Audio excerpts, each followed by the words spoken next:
Okay, let's unpack this. The stories we tell, the fictions we imagine, could they actually be more than just, well, figments? You mean like they could have some kind of agency? Yeah, exactly. A way of Yeah. maybe seeping into the real world. It's a genuinely unsettling idea, It really is. and that's pretty much the core of our deep dive today, isn't it? Absolutely.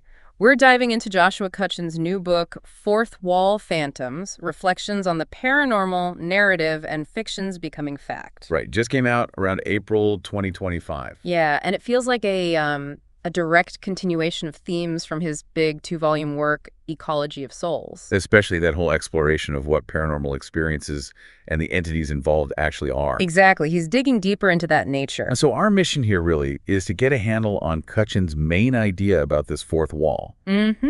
What does he actually mean by it in a paranormal context? And, what does that imply about? Well, reality itself. It feels pretty big. It does feel big. And the term itself, fourth wall, most people probably know it from theater, right? Sure, the invisible wall between the actors and the audience. Yeah, that boundary. The characters pretend it isn't there. But Cutchin, he takes that concept and runs with it into a very different field. Right. So for him, it's not about a stage.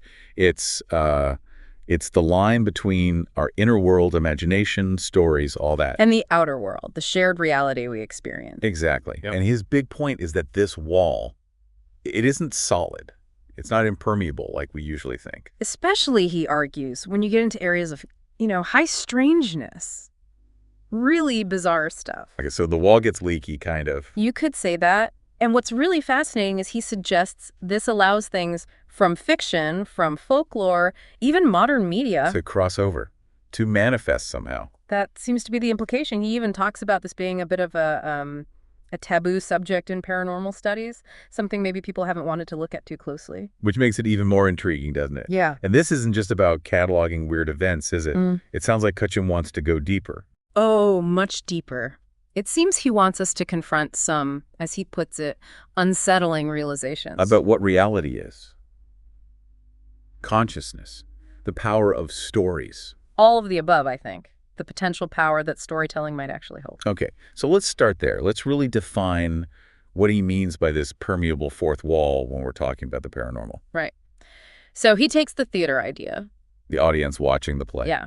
And he reworks it. It becomes the boundary between our internal mental landscape, all our thoughts, beliefs, stories. Everything inside our heads. Collectively, too. Maybe. Exactly. Collective narratives, personal imagination.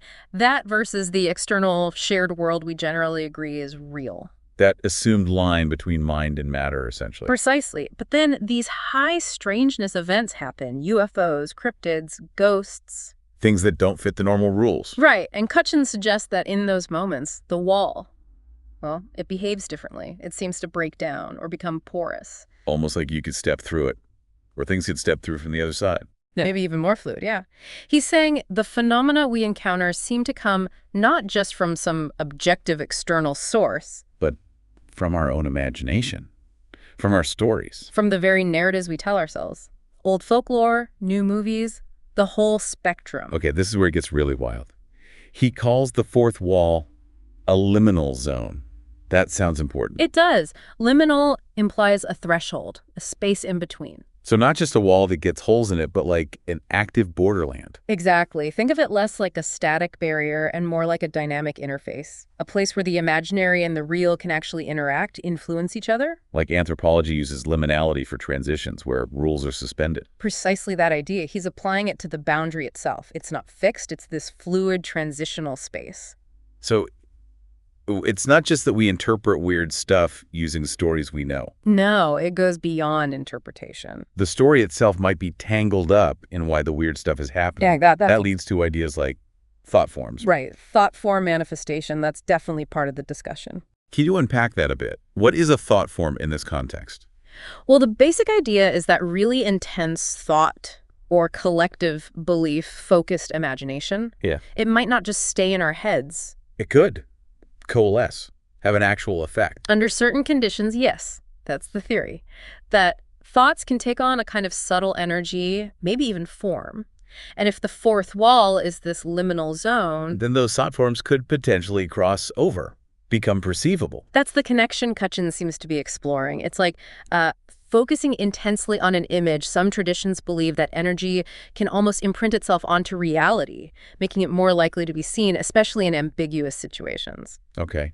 And then there's predictive programming. How does that fit in? Predictive programming is the idea that fiction can sometimes, maybe unintentionally, maybe not, foreshadow or even subtly shape future events. Or at least how we perceive them. Exactly. Crucially, how we perceive them.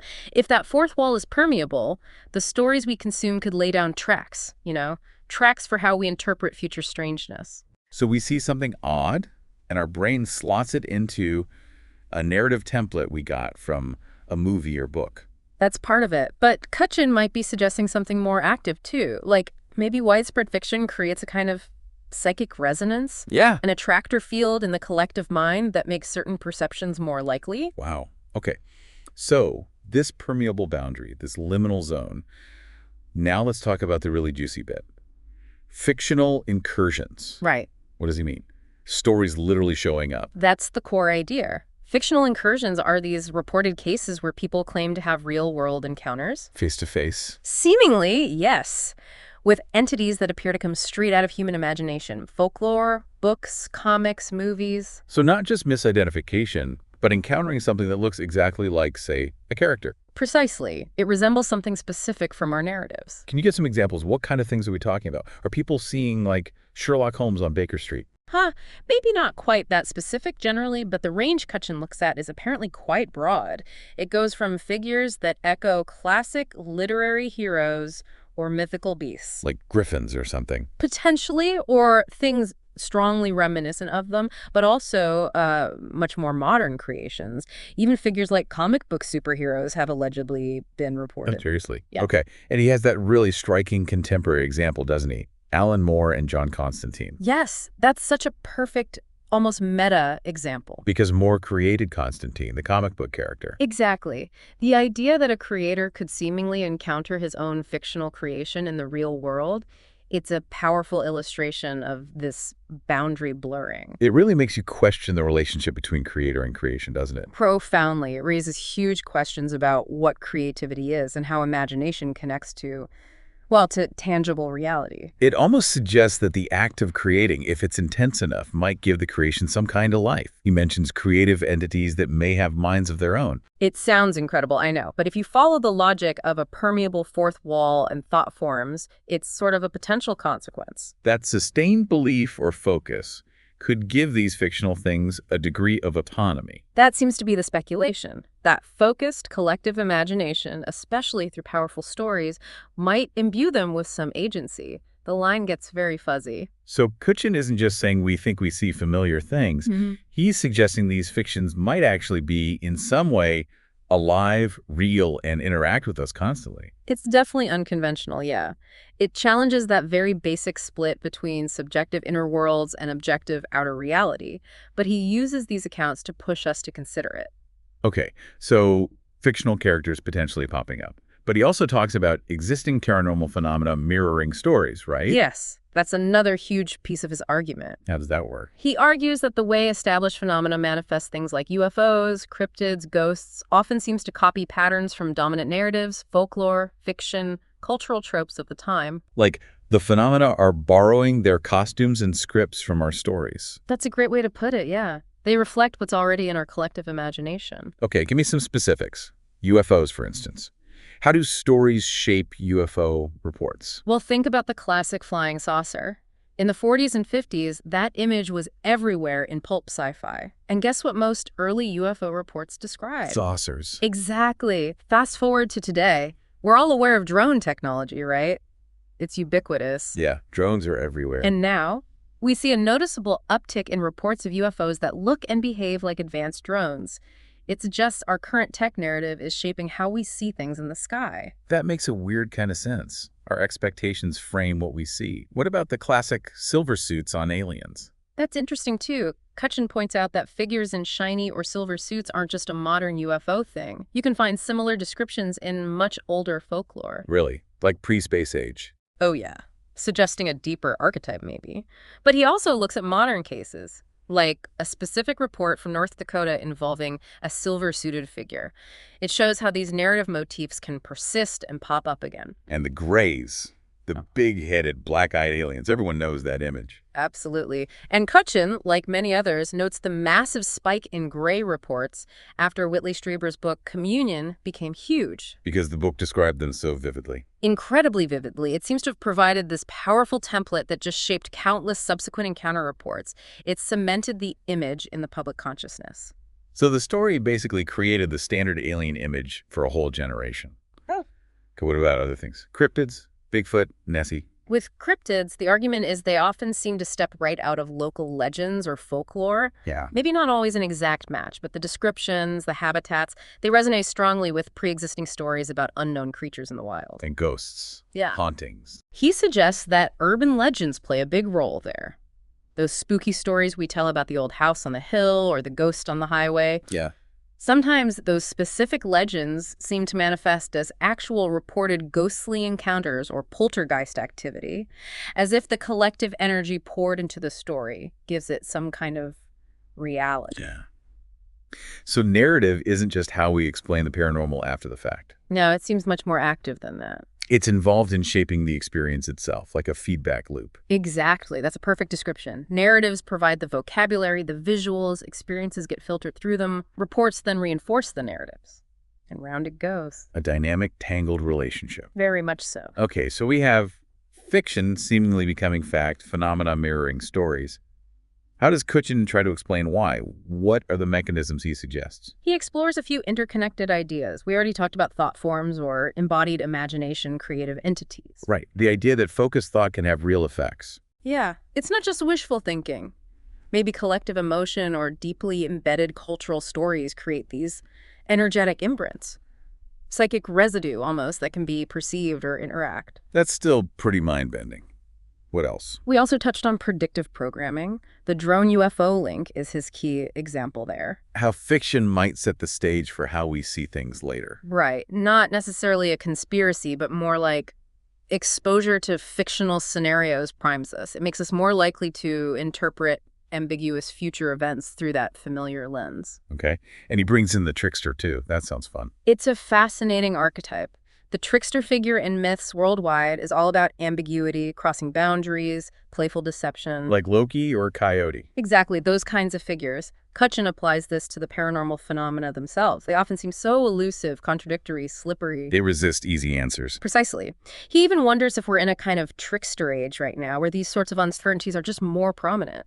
It helps explain why the phenomena are so hard to pin down. Like, the paranormal is deliberately messing with us, playing with our stories. It's one way to look at the trickster interpretation, yeah. And underlying all this is the role of consciousness itself. Our minds aren't just passive observers. That's the suggestion. Maybe consciousness, individual, collective, plays a much more active part in shaping reality than mainstream science allows. Perhaps it can influence events or access dimensions where stories and reality are closer. And he even dips into retrocausality. That sounds like science fiction. It does. It's the idea that effects could precede causes, that the future might influence the past. How would that even work with the fourth wall? Well, it's speculative, obviously, but maybe future narratives or widespread future beliefs could somehow subtly influence how we interpret ambiguous past events now. Some physicists explore weird causal loops, but he's likely using it more metaphorically, perhaps, or suggesting a really deep entanglement. Yeah, it definitely sounds like he's pulling together a lot of different threads. And it's not just modern stuff, right? He uses a comparative approach. Absolutely.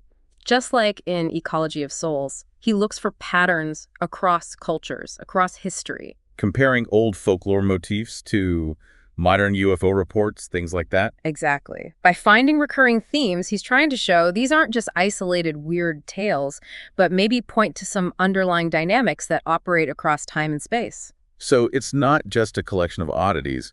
He's building a model, a system. Seems like it. A system where thought, story, reality, maybe even time are all tangled up together, and this permeable fourth wall is a key feature. Okay, but for such a wild theory, you need some kind of evidence, right?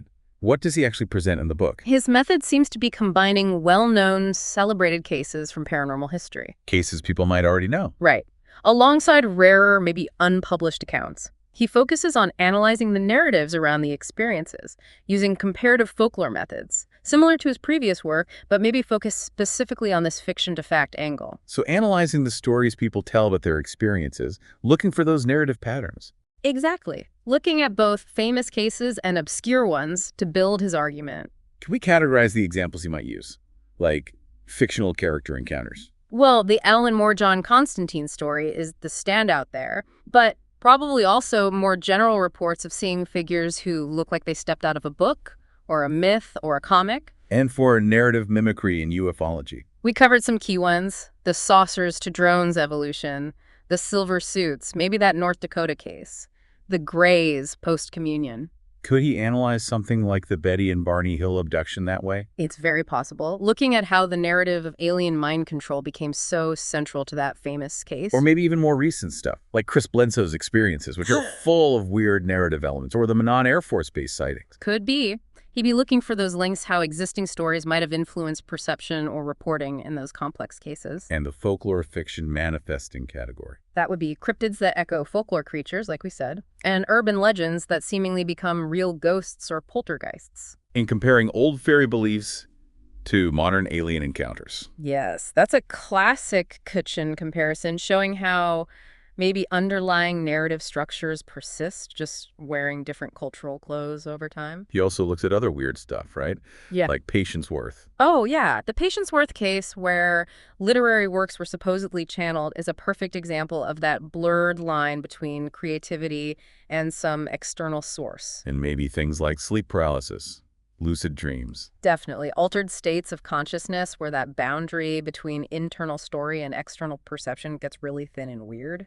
Possession experiences might fit there too. So a really wide range of phenomena pulled together, but you said his approach is more about pattern recognition, not hard proof. Right. Because scientifically proving that a specific story caused a specific paranormal event is incredibly difficult, maybe impossible right now. So he's not claiming absolute certainty for every case. Probably not. It's more about building a cumulative case. Look at all these different examples from different times and places. See how often these patterns emerge.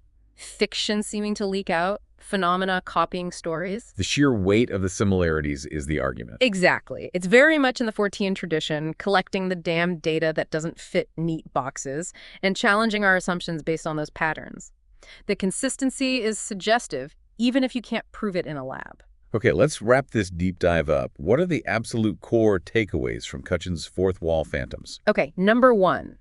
The permeable fourth wall, that boundary between imagination and reality, isn't solid, especially in high strangeness. Got it. Number two. That permeability allows for fictional incursions. Things from stories can seemingly manifest in our world. And number three. Established paranormal phenomena often act as narrative reflections. They mirror our folklore, fiction, and cultural tropes. So it's this really active back and forth thing. Stories influence reality.